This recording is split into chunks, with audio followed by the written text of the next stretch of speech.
Hey my monkeys, welcome to the fourth episode of Monkey Analytics. For this video I will make a deep dive into the NFT space of MonkeyLeague. I will go through some gameplay mechanics and the relationships of stats, perks and alpha score. Of course, I'm invested and none of the topics are financial advice, so make your own research and act accordingly. Let's hop to today's topics. It's the new field size, the lag factor, probabilities, MonkeyLeague NFTs in detail, the positioning, comparison of two monkeys, and a little summary with some conclusions for you. Let's start with the new field size. As you can see, it's a lot bigger than before. We play 6 versus 6 instead of 4 versus 4. The team of Uncaged is still testing, and the last three options are 5 versus 5, 6 versus 6, and 7 versus 7. And the most fun version will win. Actually, they're pretty sure about 6 versus 6, and I think it's a good option too. It's well balanced, it's not too much of a players in the field, and you have a lot of options. In this gameplay video, I have to say it's not the real NFTs, it's only test monkeys which are playing, so the graphic is a little bit downgraded. Let's start. As you can see, Uncaged implemented a self-learning AI. What it means is that the monkeys move on their own, and I assume that the monkeys will adapt to your game style over time. When it's your turn, you have different options to pass to different monkeys, and of course different actions like dribble, pass, shooting, depending on the zone you are in. At the bottom of your screen you can see the best options for you actually, which you can choose. This time he's using a power shot, and bam, what a goal. Pretty nice, I like it very much, and here we go, MonkeyLeague. Let's deep dive a little bit in the last action you have seen right now and hop to the next slide. The lag factor. As you have seen in the last video, here a striker or a midfielder in this case will perform a shoot on the goal. In this case he uses a power shot, maybe the defender will react with a basic shot counter or a tackle, and the goalie will react with a power shot counter. The figures above the heads which are popping up are representing the scores of the different actions I mentioned, each up to their current action score, which is actually based on the level and of the stats and the perks of the monkey. So if you decide then to use that move, you click on it and a dice between 0 and the current power shot is rolled for the striker, in this case midfielder. And if you are lucky, in this case you have to win against 3, you make the goal. His probability was around 15% to make it. Maybe it would have been better in kind of probabilities to pass to this monkey, who is a real striker in the striker zone, that he has only to fight 2 monkeys instead of 3. But as he was lucky, it was the right decision. And when we look more into probabilities, I've prepared a slide for you with a graphic. As you can see here, we have 3 graphs, the blue, the orange and the green one, each representing a different count of action point difference. The blue one for 5, orange one for 10, and the green one for 15. On the y-axis we have the winning probability in percentage, and on the x-axis, or the x-axis is representing a growing level and higher action score, to compare the actions as the level of your monkeys are growing. And what we are seeing here is that the difference in winning probability is decreasing with each level, that a good starting monkey is more important than an end game monkey. A starting monkey will generate a better head start, and that's why it's more important, as the monkey is more important at the start of the game and less important at the end of the game. So later, it's a conclusion, the tactic and game skills will be more important as in the start of the game.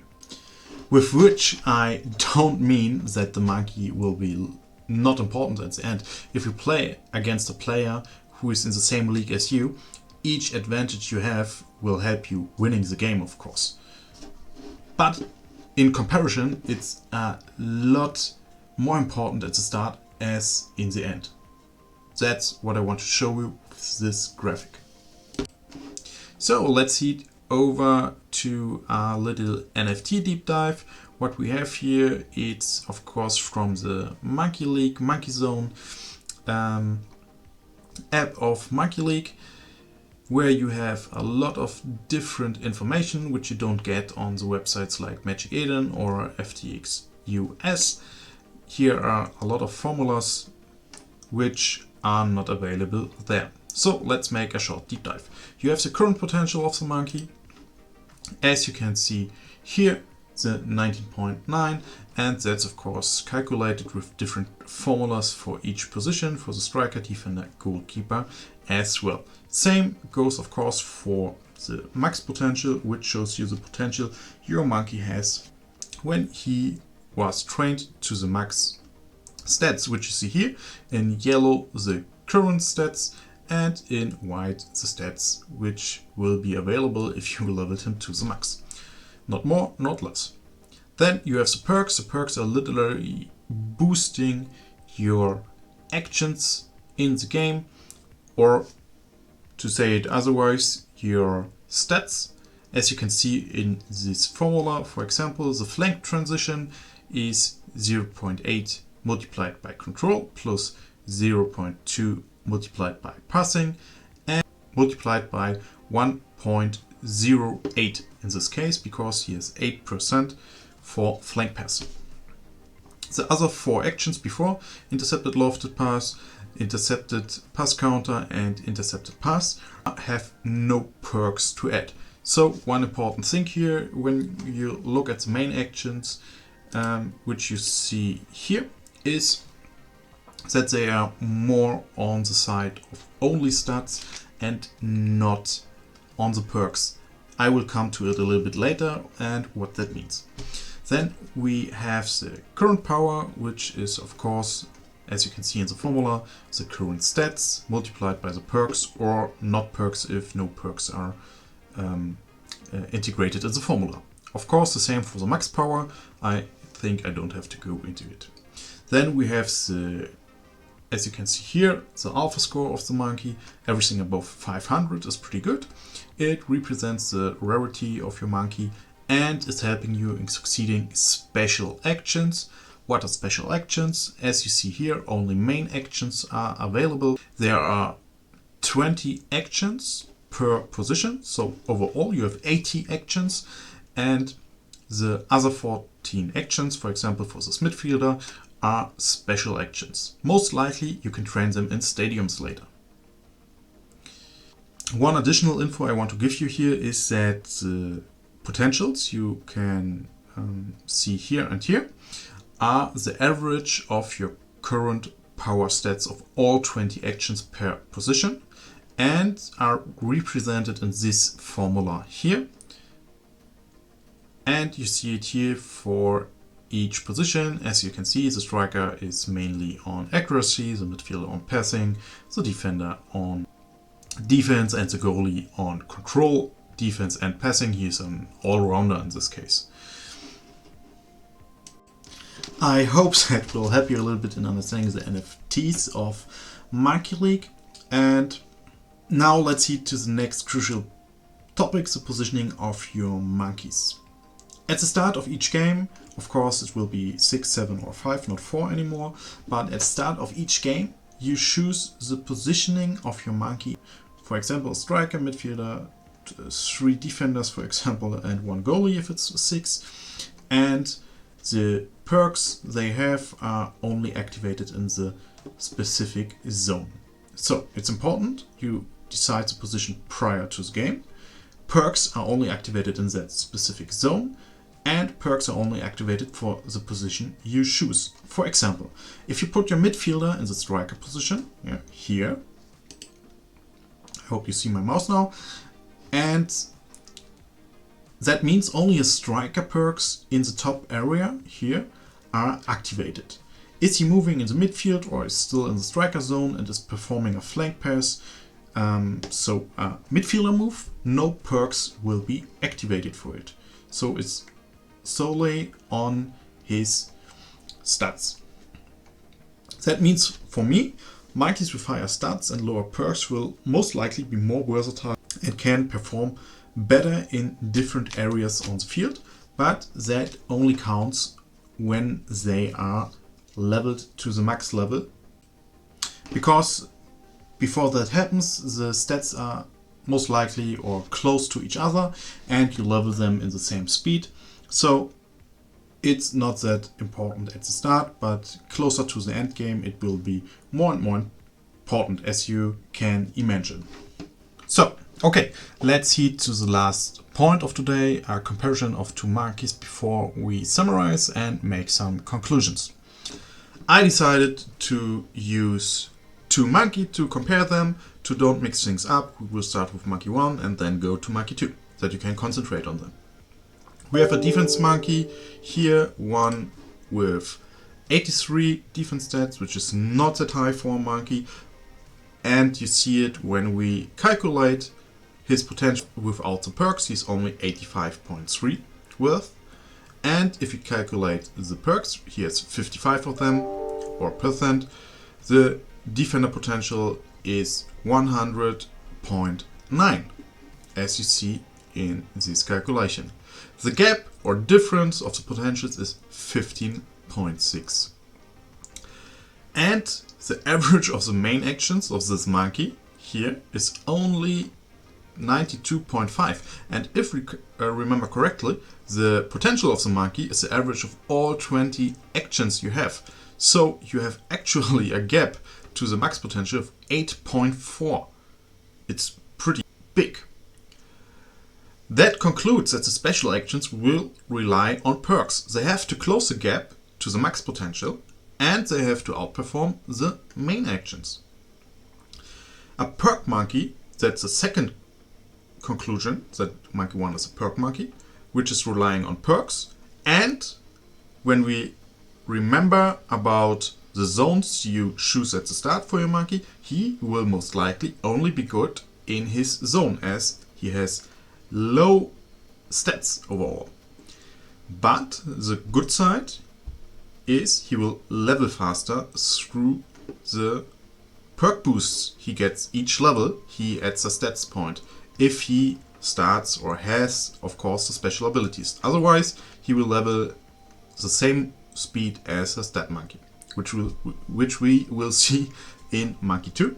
The last conclusion: special actions in general are costing more stamina. So for your monkey, maybe a stats monkey is better in the long way because you don't have to spend that much money. But special actions, as the name, if they succeed, I think they have a high potential to make things happen and give you an advantage in the game.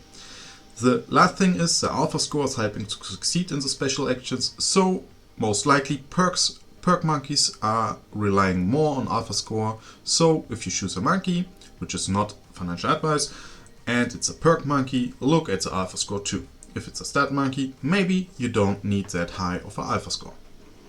Let's head to monkey 2. He has 99 defense stats, he's close to the maximum. His potential without the perks is 91.6, which is 6 points higher as a defender on the side, who has a higher max potential overall. He has, of course, only half of the perks of the other monkey, so he don't get that much of an advantage through the perks. Only 8.5 is close to the half of monkey 1. If you compare the average of the main actions, he is even higher with the main actions as his potential without perks. That means that the gap to his max potential is minus 1.6, as he has 28% perks. So the main actions is relying on stats, is my first conclusion here. This is a stats monkey, is my second conclusion. He's relying on the stats. He will be good outside of his zone too. Imagine this monkey is going in the midfield and is pressing against the midfielder of the other team and uses defender skills. For example, a tackle, dribble counter, or something like that. So he will be good here too. So he's more versatile. But he levels slower as he has no boosts or not that much of a boost. In the special actions, most likely. For the main actions, it's not that important, as you've heard before. So the leveling speed in main actions will be pretty much the same at the start. So the potential we see here, and what I talked about, that he will be good outside of a zone or better than a monkey with perks, will only manifest in the max level, as the leveling speed is given through the XP you earn while playing games, and you add the stats points. So he starts at 19, he at 22. So if they have the same leveling speed in terms of earning experience, until he reaches 83 and this one reaches 84, for example, he will be, or monkey 1 will be the better monkey because he is boosted by the perks. Afterwards, the stats monkey will close the gap until he's on the same level. I hope the things I described today could help you or can help you, and to get it all in line, let's summarize it and make some conclusions here. The impact of probabilities changed through gameplay, early, mid and end game, so monkeys have a higher impact at the start and a lesser impact at the end. Remember the example I've shown you, and I have written it down here too. Then the conclusion is, early game, monkeys will giving you a head start, so choose wisely. The end game will be more about strategy and skills and luck. And perks are only activated in the position you have chosen at the start of the game. It means that stats monkeys are better all-rounders, perform better in other field areas not chosen at the start, as we have seen right now when we compared the potentials of the monkeys without the perks. The perk monkeys are specialists in their fields or zones, and special actions are perks driven. Alpha score helps in succeeding in special actions, and high alpha is more important for perk driven monkeys. The last thing is main actions are stats driven. So that's all for today. If I forgot something, please add it to the comments. Have a good day. Thank you, and hit the subscribe button if you liked it. Goodbye.